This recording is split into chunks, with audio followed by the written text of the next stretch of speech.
मैं सोच रहा था कि किस टॉपिक से हम शुरू करें। बहुत सारे सुझाव थे, मेरे मन में भी थे। अंत में तय हुआ कि कोई ऐसा टॉपिक ले जो बहुत ही बेसिक सा हो, जो हर व्यक्ति के लिए ज़रूरी हो, इसका महत्व हो। और मुझे पता नहीं क्यों, अगर मैं सोचता हूँ कि इस चैनल की शुरुआत मैंने क्यों की, इसका पर्पस क्या है, अगर एक पर्पस तय करना हो, बाकी पर्पस तो सारे होते ही हैं। प्रसिद्धि की चाह भी एक पर्पस हो सकता है इसका, सबके मन में होता है, तो मेरे मन में भी होगा ही।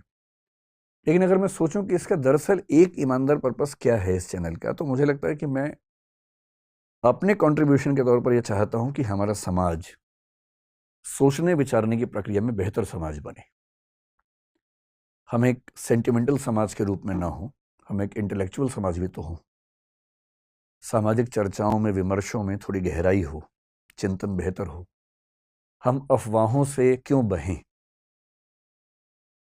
इसलिए सोचा कि पहला टॉपिक क्यों ना यही रखें कि सोचा कैसे जाए, फैसले कैसे किए जाए। मैं क्लास में एक कहानी अक्सर सुनाता हूं पंचतंत्र की, थोड़ा बदल के सुनाता हूं। पंचतंत्र आप जानते हैं, विष्णु शर्मा का एक कहानी संकलन है प्राचीन काल का। उसमें कई ऐसी कहानी है जो हमें नॉर्मल लाइफ के बारे में, सामान्य जीवन के बारे में एक लेसन देती हैं, सीख देती हैं। उसमें एक कहानी का नाम था, अगर मुझे ध्यान है, मैं स्कूल में पढ़ता था, उसका नाम था पंडित की बकरी। कहानी थोड़ी सी अलग थी, मैं उसे थोड़ा सा अलग करके आपको सुनाता हूं ताकि आज के परिवेश में उसका महत्व ज्यादा समझ में आए। कहानी ये है, मैं फिर बता रहा हूँ, कहानी में बदल के सुना रहा हूँ ताकि बाद में कोई हमला ना करे कि नहीं कहानी तो ये थी, बदल कैसे दी। उस कहानी में ये था कि एक पंडित जी बकरी खरीद के जा रहे हैं। 3 लोगों को लालच है कि बकरी खाएंगे हम। उनको बेवकूफ़ बनाने के लिए एक ने कहा कि कुत्ता कहाँ ले जा रहे हो, एक ने कहा कि आप कौन सा पशु बताया, मेरा 3 पशुओं के नाम बोले कि ये कहाँ ले जा रहे हो, वो कहाँ ले जा रहे हो। उन्हें कन्फ्यूज़न हो गया कि ज़रूर कोई बहुरूपीय जानवर है, तो छोड़ के भाग गए। मैं इस कहानी को थोड़ा सा मोल्ड करके सुनाता हूँ कि एक बार एक आदमी एक छोटा सा बछड़ा खरीद के जा रहा था, सुंदर सा, और 3-4 चोरों की नज़र पड़ी। उनका मन हुआ कि काश ये बछड़ा हमें मिल जाए, सस्ता मिल जाए, आधे दाम पे या उससे कम पे मिल जाए, तो क्या करें। तो उन्होंने एक साजिश की। बारी बारी वो उस व्यक्ति से रास्ते में मिले। पहले एक व्यक्ति मिला एकदम सीरियस चेहरा बना के। उसने कहा, अरे पंडित जी, बकरी कितने की ली। पंडित जी ने कहा, यार ये तो बछड़ा है, बकरी थोड़ा ना है। तो वो बड़े अच्छे से हंसा, उसने कहा, ये बछड़ा है। अच्छा, इतना कह के मुस्कुराते हुए निकल गया वहां से। पंडित जी को लगा अजीब गधा आदमी है, फिर देखा है तो बछड़ा ही। उसका उतना ही काम था, किया और निकल गया।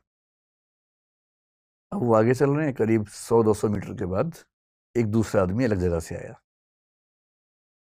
इनके बीच में आपस में साठ-गांठ है, ये इनको नहीं पता है। दूसरा आदमी आया और आते बोला, वाह पंडित जी, कितनी मोटी बकरी है, एकदम बछड़ा लग रही है देखने में तो। अब इसको लगा कि ये तो मामला फंस गया। ध्यान से देखा, बोला नहीं यार, मैं तो बछड़ा ही लाया हूं। बोला वही तो मैं कह रहा हूं, देखने में लग रहा है एकदम, लेकिन है मोटी बकरी। ये कह के वो भी निकल गया। फिर 1 किलोमीटर बाद तीसरा मिला और उसने कहा, पंडित जी बस ऐसी ही बकरी चाहिए मुझे भी, कहाँ मिलेगी ऐसी बकरी। उसने कहा, फिर पंडित ने फिर थोड़ा धमकाते हुए कहा कि यार ये बछड़ा है भाई।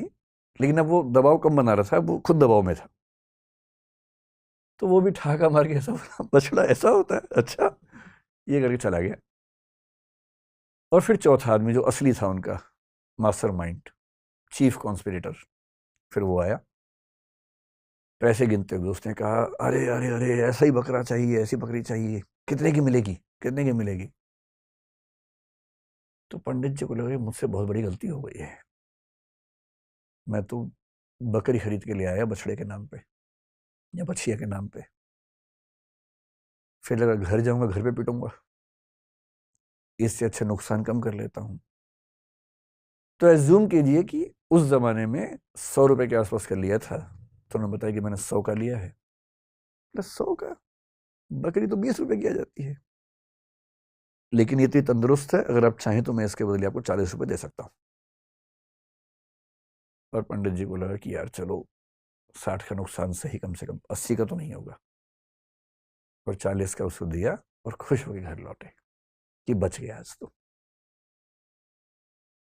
अब ये जो पंचतंत्र की कहानी है ये इसलिए है कि जब हम जीवन में निर्णय करते हैं तो हमारे पास बहुत सारे ऊट पटांग से इनपुट्स आते हैं, और यदि आप बहुत समझदार इंसान नहीं हैं तो इस बात का पूरा खतरा है कि कोई ना कोई कभी ना कभी आपको बेवकूफ़ बना ही देगा। और हम जिस दौर में हैं, हम तो व्हाट्सएप यूनिवर्सिटी के दौर में हैं, सारा ज्ञान ही वहाँ से आता है। सोशल मीडिया, आप लोग मोबाइल फ़ोन के मरीज़ हो चुके होंगे मेरे ख्याल से, मैं भी आधा मरीज़ हूँ, आप भी होंगे ही, आप तो नई जनरेशन के लोग हैं, ज़्यादा मरीज़ होंगे। बिना वजह के मोबाइल फ़ोन खोल लेते होंगे, फिर उस पर करते रहते होंगे ऐसे ऐसे, रील देख रहे हैं तो रील ही देख रहे हैं, शॉर्ट्स देख रहे हैं तो शॉर्ट्स ही देख रहे हैं, मन ही नहीं भर रहा है। फ़ोन देखते देखते थक गए और फ़ोन रखा और 1 मिनट के बाद फिर फ़ोन उठा लिया कि थक गए हैं, क्योंकि डोपामाइन रिलीज होता है आजकल फ़ोन देखने से। ये एडिक्शन है, खतरनाक एडिक्शन है। और हर वीडियो में कुछ ना कुछ मैसेज कन्वे हो रहा है। इंफॉर्मेशन इतनी ज़्यादा कभी नहीं आई हमारे आसपास जितनी आजकल आ रही है, और वो भी ऑडियो विजुअल फॉर्मेट में आ रही है। अखबारों के दौर में लिखित सूचना आती थी, केवल साक्षर लोग पढ़ते थे, बाकी पढ़ते ही नहीं थे। आज के दौर में ऑडियो है, विजुअल है, टेक्स्ट है, हर भाषा में है, कोई व्यक्ति बच ही नहीं सकता। और अगर किसी समूह के पास ताकत हो, उसके पास 10,000 ऐसे बेरोजगार हों जिनको काम दिया जाए कि दिन में 500-500 मैसेज भेजने, हर मैसेज के बदले 2 रुपए मिलेंगे, तो कोई समूह पूरे समाज को अपने तरीके से सोचने के लिए मजबूर कर सकता है। महाभारत का सोच के देखिए, महाभारत का युद्ध है, एक तरफ पांडव हैं, एक तरफ कौरव हैं। पांडवों के साथ में कृष्ण है। नैतिकता के लिए जरूरी है कि पांडव जीतें और कृष्ण इस पूरी योजना के साथ वहां पर हैं। पर पांडव जीत नहीं पा रहे, जिसके कई कारणों में से एक ये है कि कौरवों की सेना में द्रोणाचार्य भी हैं, उनका पुत्र अश्वत्थामा भी है। द्रोणाचार्य गुरु तो पांडवों के भी हैं, कौरवों के भी हैं, पर वो राजधर्म का पालन कर रहे हैं क्योंकि वो जिस राज्य के साथ हैं उसके साथ खड़े हैं। पांडवों की सेना उनको हरा नहीं पा रही है, और अंत में कृष्ण को समझ में आता है कि पांडवों को जितवाने के लिए कुछ कूटनीति का सहारा लेना होगा। कृष्ण कूटनीति के शिखर हैं। वो युधिष्ठिर से एक बात कहते हैं, पर युधिष्ठिर तैयार नहीं है एक गलत बात कहने के लिए, और अंत में कृष्ण अपनी पूरी कूटनीतिक ताकत का इस्तेमाल करके सिचुएशंस बनाते हैं। एक हाथी अश्वत्थामा नाम का, उसकी हत्या होती है। बात फैलाई जाती है कि अश्वत्थामा मारा गया। अश्वत्थामा द्रोणाचार्य के पुत्र का नाम भी है, और द्रोणाचार्य अचानक हताश होने लगते हैं। उन्हें फिर भी लगता है कि एक बार मैं खबर को ऑथेंटिकेट कर लूं, प्रामाणिक है या नहीं चेक तो कर लूं। तो वो अपने समय के सबसे प्रामाणिक व्यक्ति युधिष्ठिर से पूछते हैं। युधिष्ठिर धर्मराज हैं, झूठ नहीं बोलते हैं। पूरी पांडवों की सेना ने, टीम ने जब उनसे कहा, वो तब भी तैयार नहीं हुआ कि मैं झूठ नहीं बोलूंगा। लेकिन अब झूठ नहीं है, अश्वत्थामा की हत्या हुई है, हाथी की हुई है, तो क्या हुआ, हुई तो है ही। और तब भी वो चाह रहे हैं कि मैं पूरी बात बोलूं। द्रोणाचार्य ने पूछा, क्या अश्वत्थामा मारा गया?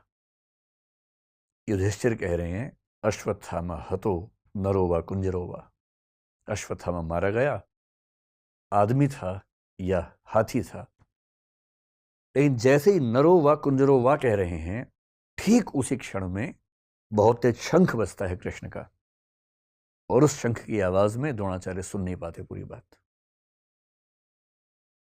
और क्योंकि वो सुनते हैं सिर्फ इतना कि अश्वत्थामा मारा गया, वो हताश हो जाते हैं, हथियार छोड़ देते हैं, युद्ध भूमि में जमीन पर टिक के बैठ जाते हैं, और इसी क्षण का फायदा उठा के धृष्टद्युम्न उनकी हत्या कर देता है। मैं सोचता हूं कई बार कि द्रोणाचार्य इतने योग्य व्यक्ति थे, यदि मिस इन्फॉर्मेशन से या मैनिपुलेटिव इंफॉर्मेशन से उनको भी एक गलत तथ्य के प्रति आश्वस्त किया जा सकता था, तो आज के दौर में जब हर तरफ सोशल मीडिया के हमले हैं, कैसे कोई व्यक्ति सही फैसले करे। अगर द्रोणाचार्य उस आवाज को सुन पाते, नरो व कुंजरो वा, तो शायद उनका फैसला बदल गया होता, शायद युद्ध की कहानियां अलग होती। पर किस तरह से सूचनाएं पहुंचे, कौन सी सूचनाएं ठीक से न पहुंचने दी जाएं, कैसे कंटेक्स्ट से बात को हटा दिया जाए, अगर सूचना देने वाले इसमें माहिर हों तो समाज क्या करे, आम आदमी क्या करे। द्रोणाचार्य जैसा महान